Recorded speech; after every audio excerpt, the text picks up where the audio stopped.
Nah, di sini saya udah siapin dokumennya. Jadi kita akan bahas dari mulai pemilihan niche-nya, kemudian gimana cara riset niche-nya, sampai nanti kita akan bahas bagaimana cara kerja algoritma YouTube Short yang terbaru. Jadi tidak ada salahnya sambil nonton video ini, teman-teman silahkan ditekan tombol like-nya ya. Nah, sekarang kita balik ke atas nih. Ya, di antara teman-teman mungkin sempat berpikir ya, kenapa orang-orang di luar sana tuh gampang banget nyari penayangan short gitu ya. Kan untuk monetisasi kita butuh sekitar 3 juta atau 10 juta penayangan gitu ya. Nah, salah satu faktor kenapa mereka-mereka bisa cepat viral, cepat naik YouTube Short-nya gitu ya. Itu adalah karena pemilihan niche yang tepat ataupun niche yang viral, yang lagi rame sekarang, banyak peminatnya.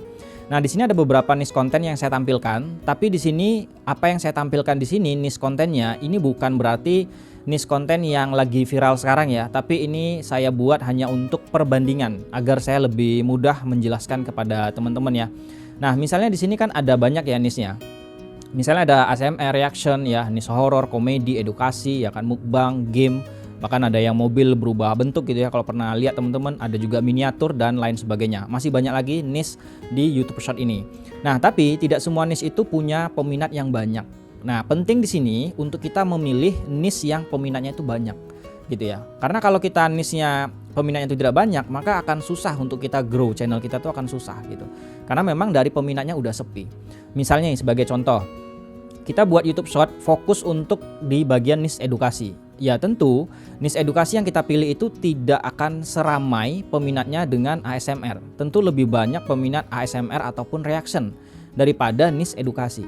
Ini yang sering terjadi kenapa kita udah nge-short banyak, konten kita sudah banyak, sudah pakai cara ini cara itu tapi nggak naik. Itu karena pemilihan niche-nya yang kurang tepat. Alias niche yang kita pilih itu peminatnya terlalu sepi atau sedikit banget gitu ya. Nah, jadi di sini untuk masalah niche kita harus benar-benar riset, mencari tahu gitu kan. Nah, gimana cara riset niche-nya? Nah, ada banyak cara untuk kita bisa riset niche di YouTube Short ini. Yang paling gampang adalah dari YouTube Short sendiri, dari feed short. Jadi ketika kita buka aplikasi YouTube kan ada tuh feed short. Kita scroll aja terus short sampai ketemu konten yang sekiranya kita mampu untuk membuatnya dan kita coba cek views-nya. Ya, views-nya jangan hanya satu konten itu aja, tapi kita kunjungin channelnya. Kita buka kontennya, kita lihat kontennya ada seberapa banyak konten di channel itu yang viral. Kalau sekiranya konten di channel itu banyak banget yang viral, bahkan konten-konten barunya ratusan ribu, bahkan ada yang menyentuh jutaan, artinya di situ peminatnya ramai. Nah, itu kita silahkan di subscribe channelnya, di like kontennya. Tujuannya gimana? Tujuannya kalau kita menonton lama di short mereka tadi sebagai referensi kita, maka nanti YouTube akan merekomendasikan short-short dari channel lainnya yang sejenis. Dengan begitu kita udah dapet ide, udah dapet referensi lebih banyak gitu. Itu alasannya kenapa kita harus menonton konten short mereka secara berulang, kemudian kita like videonya, kalau perlu kita subscribe channelnya agar kita bisa mengikuti jejaknya gitu ya. Nah, itu yang paling gampang dari YouTube Short untuk kita riset niche apa yang sedang ramai pada saat ini. Atau kita bisa menggunakan dengan platform lain ya, misalnya kayak di TikTok, Facebook ya, Instagram gitu ya. Atau yang paling gampang juga kita bisa menggunakan ChatGPT. Kita bisa ngobrol dengan ChatGPT, sekarang udah nggak susah gitu ya. Kita tinggal tuliskan aja, misalnya saya mau buat konten target Amerika Serikat. Apa yang disukain anak-anak Amerika Serikat, niche apa gitu. Maka ChatGPT nanti akan memberikan beberapa referensi. Nah, jadi di sini udah semakin gamblang ya. Gimana cara kita risetnya? Ya, niche-nya ketika kita udah ketemu niche apa yang benar-benar lagi rame sekarang, maka kita tinggal eksekusi. Nah, di sini yang perlu teman-teman ketahui adalah untuk apapun niche yang kita buat ya, ataupun niche yang kita pilih tadi, itu bukan soal konten itu dihasilkan dengan AI ataupun konten itu original dari kamera kita gitu ya. Tapi yang lebih penting dari itu adalah niche-nya gitu ya. Walaupun kita menggunakan kamera original dari kamera kita sendiri, bikin YouTube Short gitu ya, tapi kalau memang niche-nya itu bukan niche bagian dari yang viral banyak peminat, ya biasanya juga bakal melempem. Paling stuck gitu-gitu aja, 2000 views ya, 5000 views, paling sesekali meledak di 17000 views gitu ya.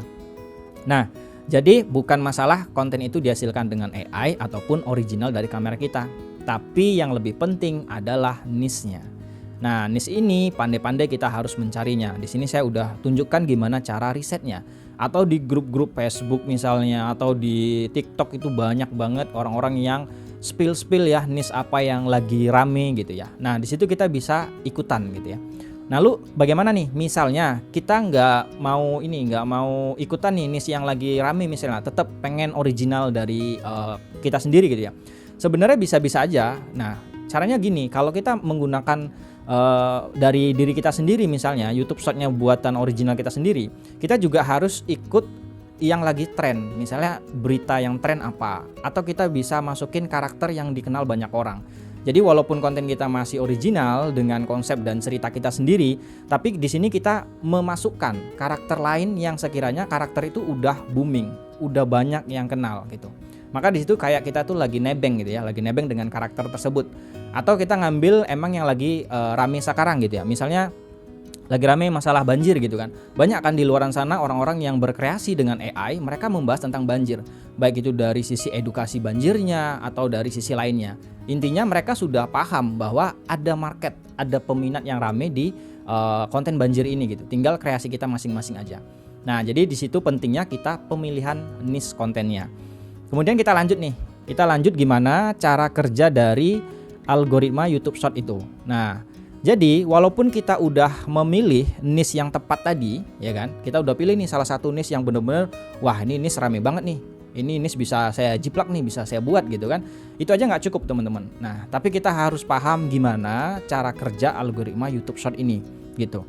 Nah, ini saya udah buatin sebuah gambar ya atau sebuah ini diagram. Nah, di sini teman-teman bisa lihat nih, panjang banget. Saya akan jelaskan pelan-pelan biar nanti teman-teman bisa memahami gimana cara kerja dari algoritma YouTube Short beserta ini ya contohnya akan saya berikan gimana hasilnya, apa yang harus kita maksimalkan, semuanya lengkap di sini. Saya akan jelaskan secara perlahan.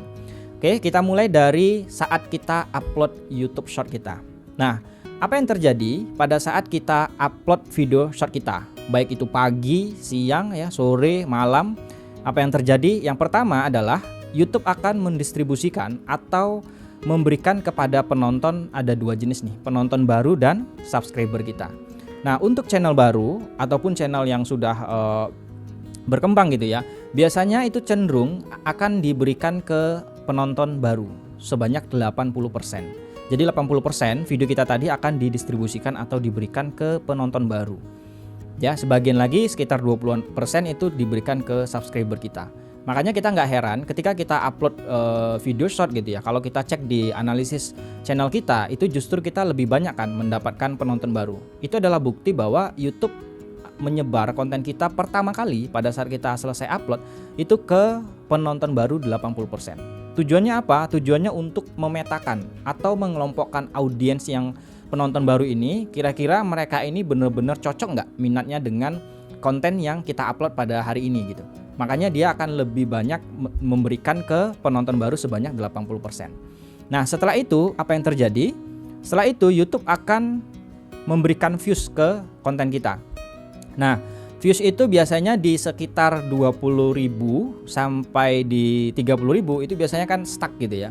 Banyak kan di antara teman-teman atau di luaran sana lagi rame juga gitu ya. Kenapa views short saya tuh stuck di 20.000 ya, terjebak di 30.000, susah banget untuk naiknya gitu. Nah, ini yang disebut tadi YouTube memetakan audiens tadi, penonton baru. Bagaimana penonton baru tadi berinteraksi dengan konten yang kita upload. Makanya YouTube mengumpulkan sampai dengan 20.000 sampai 30.000. Hasilnya ketika YouTube sudah mendapatkan nih audiens di short kita 20.000, 30.000, maka di sini akan timbul penilaian dari YouTube-nya. Apa yang dinilai? Yang dinilai adalah analisa performanya. Jadi YouTube menganalisa nih performa dari YouTube Short kita yang udah kita upload tadi, baik itu 10.000 views-nya, 20.000, 30.000 gitu. Kalau performanya bagus ya, kemungkinan besar kita akan keluar dari views yang namanya 30.000 ini. Jadi kayak kita itu keluar dari stuck yang 30.000 views, kita bisa mendapatkan lebih dari 30.000 ya, seandainya memang performanya itu bagus. Makanya di sini saya tulis ini analisa performanya, YouTube menganalisa. Kemudian di sini akan ada dua kejadian. Nah, yang dianalisa YouTube tadi, seandainya performa 20.000 views atau 30.000 views konten short kita tadi tidak bagus, maka dia akan masuk ke bagian sini, bagian sebelah kiri ya. Performanya tidak bagus. Apa yang terjadi? Maka views akan stuck. Jadi ya udah sekitaran situ aja kita dapat tuh, misalnya 21.000 gitu ya, atau cuman 30.000, 32.000 gitu ya. Susah untuk menyentuh di ratusan ribu. Kenapa? Karena sudah dapat sinyal sama YouTube. YouTube sudah menganalisa bahwa performa YouTube Short kita itu tidak bagus. Nah, ini sebaliknya nih. Jika performa itu memang bagus ya, bagus nih performanya, maka dia akan masuk di bagian sebelah kanan ini. Ya, jadi teman-teman bisa lihat di bagian sebelah kanan, kalau performa konten short kita bagus, maka di sini akan ada penambahan views. Maka views kita akan bertambah dan kita keluar dari jebakan yang 30.000 views tadi. Makanya bisa nambah 40.000, 50.000, bahkan bisa jutaan views.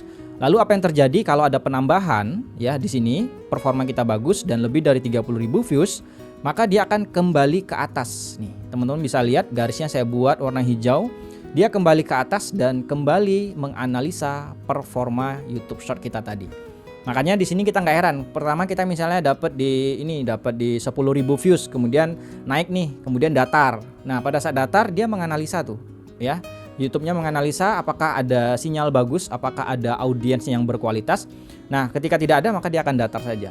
Nah, makanya di sini ketika kita udah lepas dari 30.000, maka di sini kita kan ada penambahan views kan, ya, penambahan views. Maka dia akan balik ke atas lagi, dianalisa lagi. Bagaimana dengan views kita yang 50.000? Nah, ternyata di views 50.000, performa YouTube Short kita tadi makin bagus, ya, atau masih bagus dari yang sebelum-sebelumnya, ada peningkatan. Maka dia masuk lagi ke bagian performa bagus. Maka dinilai YouTube lagi, oh ini performanya bagus nih. Maka ditambah lagi viewsnya sama YouTube, ya. Kemudian balik lagi ke atas, dianalisa lagi, begitu seterusnya. Jadi proses ini akan secara terus berulang-ulang ya ketika kita memang punya konten YouTube Short yang performanya bagus. Makanya nggak heran kalau kita sudah lebih dari 30.000 dan performanya masih bagus, itu cenderung lebih cepat naik. Tiba-tiba udah ratusan ribu, tiba-tiba udah jutaan views. Nah, sekarang mungkin teman-teman ada yang bertanya nih atau yang masih ngambang nih. Sebenarnya apa yang dianalisa YouTube sehingga YouTube itu bisa memutuskan konten short yang ini buruk, konten short yang ini performanya bagus. Nah, maka jawabannya ada di gambar yang saya buat ini.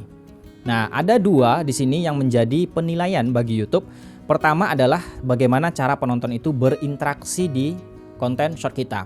Ini akan masuk dalam penilaian analisa performa video short kita. Yang kedua, retensi penonton.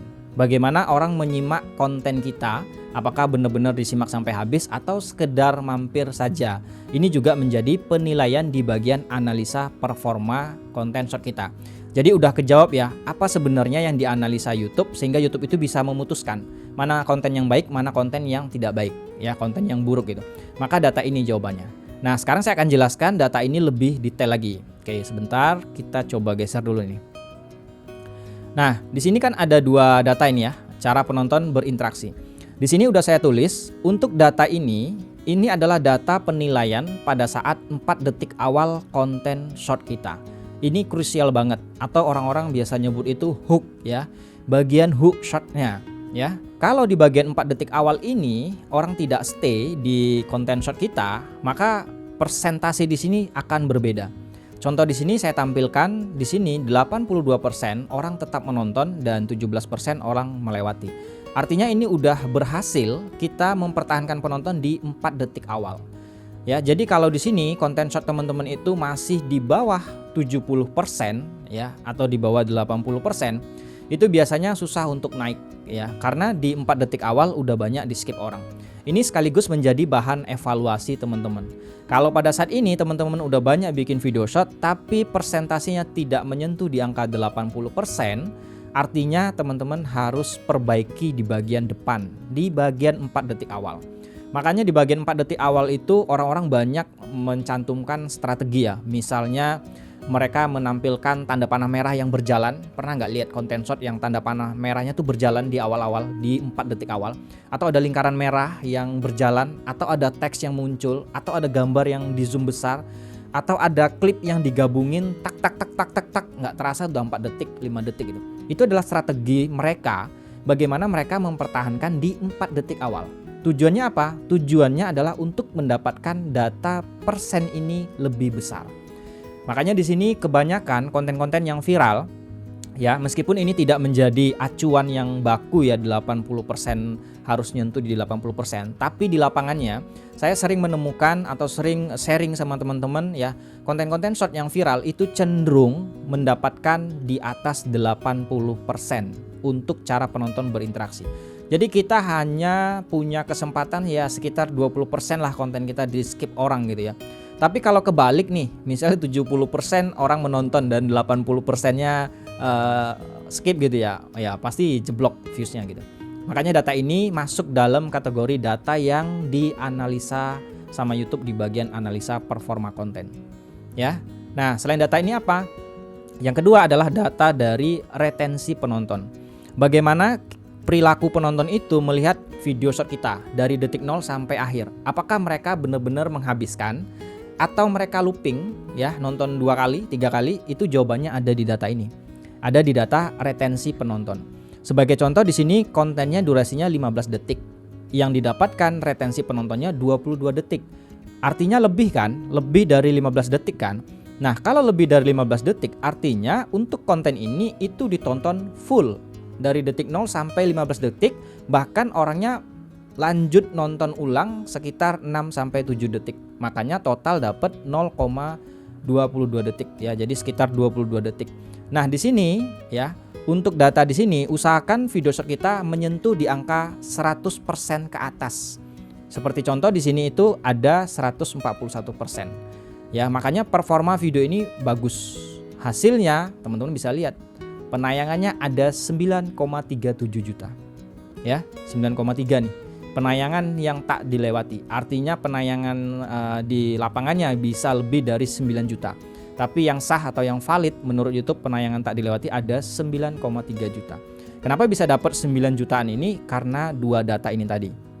Dari cara penonton berinteraksi, dia mendapatkan lebih dari 80% dan retensi penontonnya juga lebih dari 100%. Ya, jadi simpelnya di sini kalau durasi video kita misalnya 15 detik, tapi retensi yang kita dapatkan 10 detik, berarti kan nggak full tuh, nggak cukup 15 detik. Pasti persennya di bawah 100. Nah, itu akan mengganggu atau akan masuk dalam kategori analisa performa ini. Maka dinilai YouTube kurang bagus gitu ya. Jadi dua-duanya harus bisa kita capai 80% ke atas dan di atas 100%. Kalau misalnya dapat 200% gimana Bang? Berarti lebih bagus. Artinya kalau 200% dia menonton 2 kali, berarti looping. Udah nonton full sekali, nonton lagi full. Kalau 300 gimana? Berarti 3 kali. Itu akan lebih bagus gitu ya. Makanya di sini ini bukan angka acuan baku, tapi ini adalah angka yang saya dapatkan di banyak channel ya, di banyak video short rata-rata seperti ini angkanya. Ya, kalau enggak 81%, 85% ya retensinya, kalau enggak 120, 140 intinya di atas 100%. Makanya hasilnya bisa kita lihat dapat views segini. Ini hanya dari satu konten. Sedangkan untuk persyaratan monetisasi kita cuma butuh 10 juta penayangan. Maka dari itu ini penting untuk kita perhatikan data-data ini. Biar kita bisa jadi evaluasi. Contohnya, misalnya kita di sini masih di bawah 100%. Retensi penonton saya di bawah 100%, Bang. Apa yang harus kita perbaiki? Maka perbaiki di bagian editing dan jalan ceritanya. Ya, bisa jadi editing kita masih monoton banget. Masih hanya satu kamera gitu aja, nggak pindah angle gitu ya, atau terlalu lama, atau bertele-tele, atau gambar tidak jelas, suara kresek-kresek, banyak faktornya. Ya, makanya di sini saya tulis pengaruh retensi penonton ini ada di bagian editing dan jalan cerita konten kita. Sedangkan untuk data yang cara penonton berinteraksi ini berpengaruh di 4 detik awal konten short kita. Kalau banyak yang stay di 4 detik awal, maka persen ini akan meningkat ya, dari mulai 70 nanti bisa naik 80 ya. Saya belum menemukan yang hampir 100% ya. Tapi kalau teman-teman ada yang 100%, wah itu bagus banget gitu ya. Yang saya temukan biasanya di 80 atau 95%. Sekarang kita akan lihat fakta di lapangannya. Saya akan buka beberapa data analitik dari video short saya. Nanti biar teman-teman semakin paham nih. Sekaligus kita bisa bandingkan dengan data video yang viral 9 juta tadi ya. Nah, kalau kita lihat di video short saya, sebentar kita ganti dulu menjadi yang populer. Nah, di sini kalau kita lihat yang paling populer itu ya stuck di 20 ribuan ya. Ada 28.000, 24.000 dan 24.000. Saya akan buka dua data ini, dua short ini kita buka analitiknya. Misalnya yang 28.000 dengan 24.000 ya. Nah, ini adalah data yang 20 berapa tadi nih? Ini ada 24.000 ya, ini data 24.000. Kita masuk ke bagian menu interaksinya. Kita akan lihat bagian data interaksi tadi. Nah, ini. Kalau dilihat di sini, saya kan sudah memenuhi syarat ya untuk cara penonton berinteraksi itu udah lebih dari 80%. Tapi kenapa viewsnya ini stuck di 20 ribuan? Jawabannya karena yang di bawah ini ya. Untuk di bawah, untuk retensinya saya tidak memenuhi 100% ya. Teman-teman bisa lihat. Di sini saya cuma dapat 84%. Ini yang menyebabkan video ini nggak naik. Video ini stuck di 20.000 dan 30.000 views. Itu yang sering dibicarakan orang di luar-luar, kenapa konten saya stuck di 20.000, kenapa konten saya stuck di 30.000. Ini sesuai dengan penjelasan saya tadi.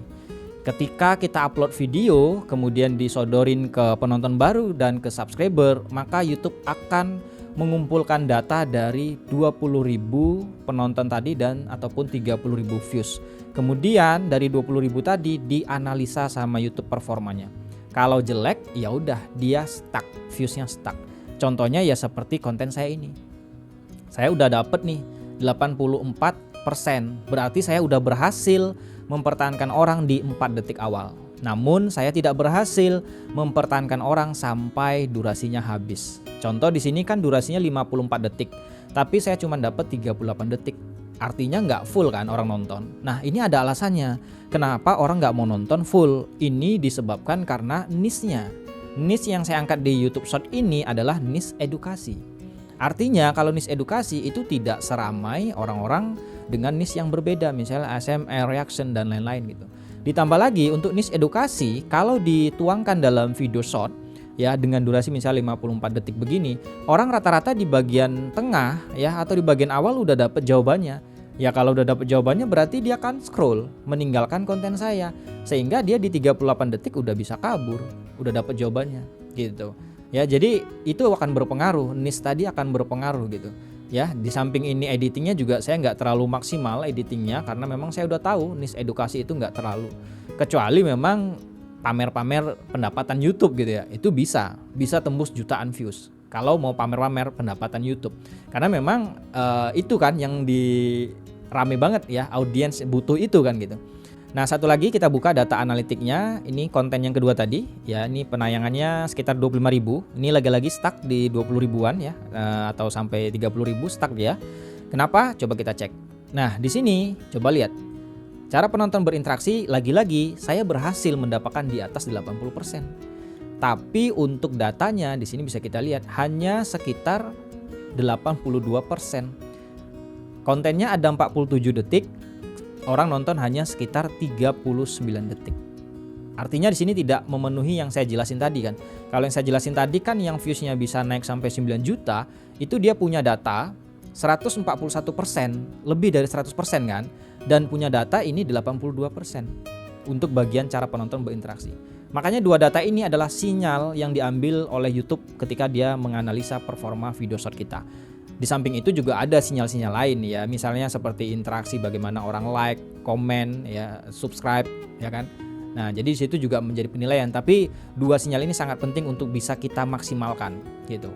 Oke, sekarang saya tunjukkan satu data lagi video shot saya, biar nanti teman-teman lebih jelas ya. Saya masuk lagi ke YouTube Studio. Nah, di sini udah saya filter. Saya filter penayangan di atas 20.000 ya. Kita cerita video yang stuck di 20.000 ataupun 30.000. Ini video tadi yang 1-2 udah kita buka analitiknya. Kita masuk ke video yang ketiga. Ini durasinya kan 38 detik ya. Nah, ini analitiknya. Ini videonya 38 detik. Kita masuk ke bagian menu interaksi dan coba kita geser ke bawah. Bisa teman-teman lihat di sini saya sudah mendapatkan 86%. Luar biasa kan? 86% saya udah berhasil mempertahankan orang di 4 detik awal. Tapi kenapa video ini stuck di 20 ribuan? Nah, lagi-lagi jawabannya ada di bawah. Coba lihat. Hanya sekitar 86% saya dapatkan, tidak 100%, di bawah 100% berarti kan. Kontennya 38 detik, orang nonton cuma sekitar 34 detik. Sinyal inilah yang diambil YouTube, artinya saya tidak berhasil mempertahankan orang nonton sampai habis. Nah ini sekaligus bisa jadi bahan evaluasi teman-teman juga ya, kenapa video teman-teman itu bisa stuck di 20.000 atau stuck di 30.000. Dan barangkali nih teman-teman pengen konsultasi langsung dengan saya atau pengen evaluasi channel gitu ya. Nanti jangan lupa setelah nonton video ini teman-teman buka halaman channel saya, Zuna Tutorial. Kemudian nanti di bagian bawah itu ada link yang bisa teman-teman tekan. Atau di sini juga ada tulisan baca selengkapnya ya. Tinggal diklik, nanti akan terbuka deskripsi channelnya. Silahkan teman-teman baca-baca dulu. Nanti di bagian bawah ada beberapa link yang udah saya sediakan. Dan semua link ini adalah kebutuhan seorang YouTuber.